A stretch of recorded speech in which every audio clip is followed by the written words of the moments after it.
कैंची धाम में एक बड़ा आयोजन चल रहा था और भक्तों का हुजूम जमा था। ये एक विशेष दिन था जब बड़ी संख्या में लोग इकट्ठे हुए थे ताकि वे श्री नीम करौली बाबा महाराज जी के आशीर्वाद और सिद्धि माँ की उपस्थिति में इस आयोजन का हिस्सा बन सकें। सब कुछ सुचारू रूप से चल रहा था, लेकिन तभी अचानक आसमान में घने बादल मंडराने लगे, तेज हवाएं चलने लगीं और बारिश के आसार बन गए। भक्तों में चिंता का माहौल बन गया, ये सोचकर कि अगर बारिश शुरू हो गई तो भव्य आयोजन रुक सकता था। सभी आयोजक और भक्त असमंजस में थे कि अब क्या होगा। कुछ भक्तों ने सोचा कि बारिश की वजह से कार्यक्रम रुक जाएगा और ये आयोजन विफल हो सकता है। ये चिंता और तनाव बढ़ने लगा। तभी उन्होंने सिद्धि माँ के पास जाने का फैसला किया। जब वे माँ के पास पहुंचे और अपनी चिंताओं को व्यक्त किया तो सिद्धि माँ ने शांत होकर उन्हें देखा। उनका चेहरा सदैव शांत था और आंखों में गहरी समझ थी। माँ ने बिना किसी घबराहट के मुस्कुराते हुए बस इतना कहा, चिंता मत करो, महाराज जी देखेंगे, वो सब कुछ ठीक करेंगे।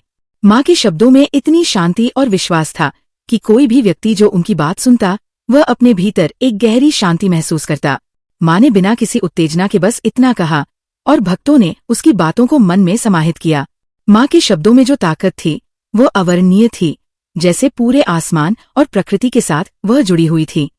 आश्चर्यजनक रूप से जैसे ही कार्यक्रम शुरू हुआ, बारिश रुक गई। आकाश ने जैसे अपने आप को शांत कर लिया हो और जैसे ही सिद्धि माँ ने कहा, मौसम ने अपना मिजाज बदल लिया। बारिश पूरी तरह से थम गई और कार्यक्रम बिना किसी विघ्न के चलता रहा। भक्तों को ये समझ में नहीं आ रहा था कि ये कैसे हुआ। मौसम ने जैसे खुद ही माँ के निर्देशों का पालन किया हो। जैसे ही कार्यक्रम समाप्त हुआ और सभी गतिविधियां पूरी हो गई, अचानक आसमान फिर से काले बादलों से घिरने लगे और तेज बारिश शुरू हो गई।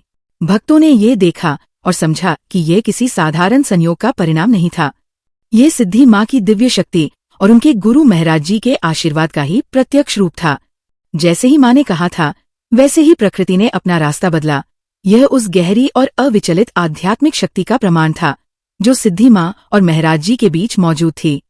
जय सियाराम, जय हनुमान, जय बाबा नीम करौली महाराज जी की।